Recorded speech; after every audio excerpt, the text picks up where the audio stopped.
enfim, né? Queria entender um pouco se realmente para o Nobel e para essa, então, para toda essa construção do PMA, o Brasil também é levado muito em consideração.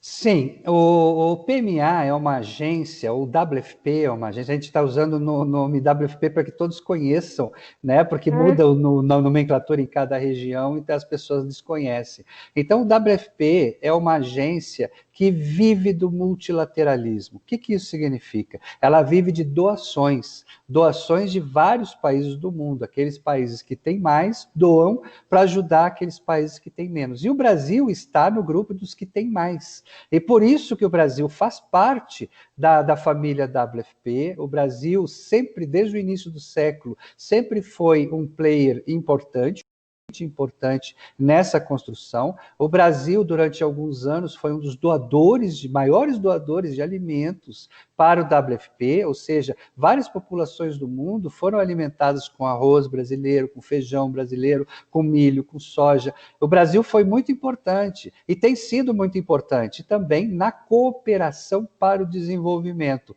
O que isso significa? Vários países do mundo hoje estão criando políticas públicas baseadas nas políticas desenvolvidas aqui no Brasil. E isso é um motivo de orgulho. Nós ajudamos vários países africanos, vários países asiáticos a criarem, por exemplo, programas de alimentação escolar ligados à compra da agricultura familiar. Então, aquela que aí você dinamiza o agricultor familiar, faz com que ele produza e, ao mesmo tempo, você fornece produtos saudáveis para as crianças na escola. Então, está tudo interligado. E quando você faz esse tipo de política pública, você está ajudando os países a se desenvolverem. Por quê? Porque eles mantêm as crianças na escola, eles dão educação, eles dinamizam a agricultura local, faz com que mais pessoas voltem a produzir, voltem a plantar alimentos e ajudando seus filhos. Então, esses filhos são o futuro de toda a nação. Todo mundo sabe que o futuro da nação estão nas nossas crianças, nos nossos estudantes, na nossa educação e, ao mesmo tempo, dinamiza a economia da região. Então, esse é um trabalho que nós fazemos, ajudando os países em desenvolvimento a criarem essas políticas públicas. Então, o Brasil é um parceiro extremamente importante, sempre foi desde o início desse século XXI do WFP, sempre foi um parceiro importante, por isso que nós temos o nosso escritório aqui, o nosso Centro de Excelência contra a Fome, ajudando os demais países africanos da América Latina, América Central, da Ásia, a criarem políticas públicas de combate à insegurança alimentar e nutricional. Mas aí então eu volto na questão anterior. Ainda que o Brasil seja um grande parceiro, seja muito estratégico até para o fomento, literalmente, da alimentação de outros países, tem essa contradição de também ser um grande desperdiçador de alimento, né? Quais que são, então, os principais fatores de desperdício do Brasil? Esse desperdício, pela visão de vocês, está no campo, está pelo produtor, que às vezes não consegue escoar essa safra e acaba desperdiçando esse alimento, a gente sabe que isso acaba acontecendo, está no consumidor, que não sabe, às vezes, como administrar ali o alimento em casa, acaba apodrecendo alguma coisa e joga sem dar, às vezes, um destino para um bolo, para uma vitamina, para um suco, né? O que vocês percebem e o que pesa mais na visão de vocês? O Brasil contribuidor de alimentos ou o Brasil que ainda desperdiça muito e, às vezes, não pode contribuir o tanto que poderia? O desperdício de alimentos, ele não é algo que afeta apenas o Brasil, afeta o mundo inteiro.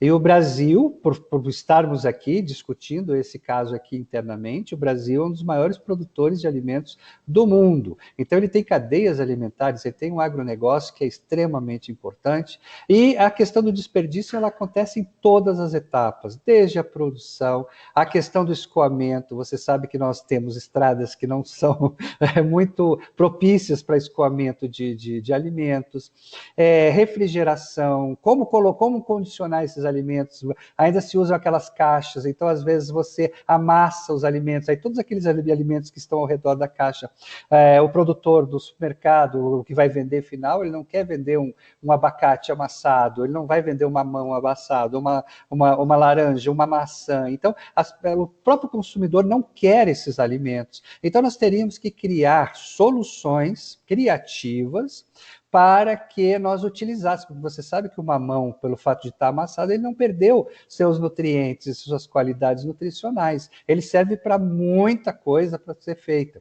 Então nós temos que incutir isso na cabeça das pessoas, desde a produção, desde o escoamento, desde você vai numa ceasa, você vê lá o dia a dia de uma ceasa, como se desperdiça alimento lá. Né? E por que desperdiçar? Por que não utilizar aquele alimento que não foi vendido para as populações vulneráveis? Dá para fazer isso. A gente tem que colocar na cabeça. E também as famílias.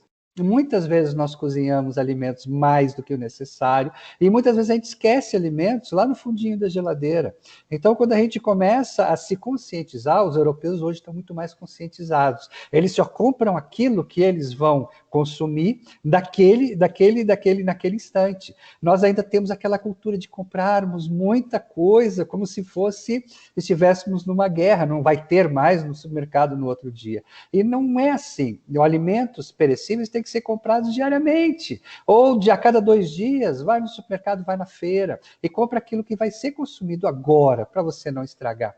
Então isso faz parte do debate, nós temos que trazer essas questões para o dia a dia, por isso tão importante os programas de vocês, discutir com as populações, discutir com o produtor rural, o pequeno agricultor familiar, como fazer para não perder o alimento, como fazer para condicionar corretamente, né? Como fazer para não desperdiçar. E também a questão do transporte, aquelas pessoas, os transportadores dos alimentos também têm que estar. Então, todas essas cadeias têm que estar conscientes desse processo.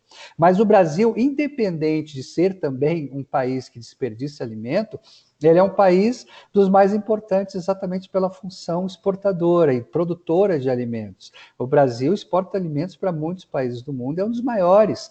E tem um agronegócio que é extremamente importante, que hoje está entrando no rol dos produtores mais organizados ao redor do planeta. Então, a gente tem que partir exatamente do debate de como resolver esses problemas e não achar culpados. Vamos achar soluções. Eu gosto sempre de focar em soluções, não ficar discutindo quem é o culpado do quê.